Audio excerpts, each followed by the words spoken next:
ముఖ్యంగా ఈ mRNA cancer vaccine ఏదైతే ఎంట్రోమిక్స్ వ్యాక్సిన్ ఉందో ఇది కోలోరెక్టల్ క్యాన్సర్ కానీ, గ్లయోబ్లాస్టమా అంటే బ్రెయిన్ క్యాన్సర్ కానీ, ఆ తర్వాత కొన్ని రకాల స్కిన్ క్యాన్సర్స్ అంటే మెల్నోమా ట్రీట్ చేయడంలో కానీ చాలా మంచి రిజల్ట్స్ చూపిస్తున్నాయి అన్నమాట.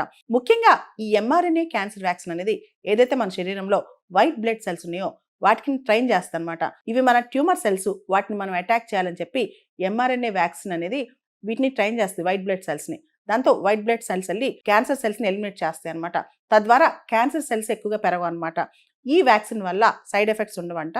దాంతోపాటు ఈ వ్యాక్సిన్ తయారు చేయడానికి 4 రకాల హార్మ్లెస్ వైరసెస్ని యూజ్ చేసి దీన్ని తయారు చేశారనమాట.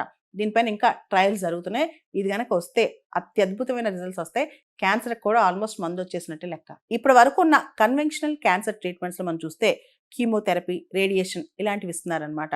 కానీ ఇక్కడ ఈ వ్యాక్సిన్లో ఇంటర్నల్గా మన బాడీ సిస్టమ్ని, మన ఇమ్యూన్ సిస్టమ్ని వాడి మనకు వచ్చిన ట్యూమర్స్ తగ్గిస్తారనమాట. కీమోథెరపీ, రేడియేషన్ ఇలాంటి ట్రీట్మెంట్స్ వల్ల జుట్టు ఊడిపోవటం, బాడీ పైన బ్లిస్టర్స్ రావడం ఇలా జరుగుద్ది.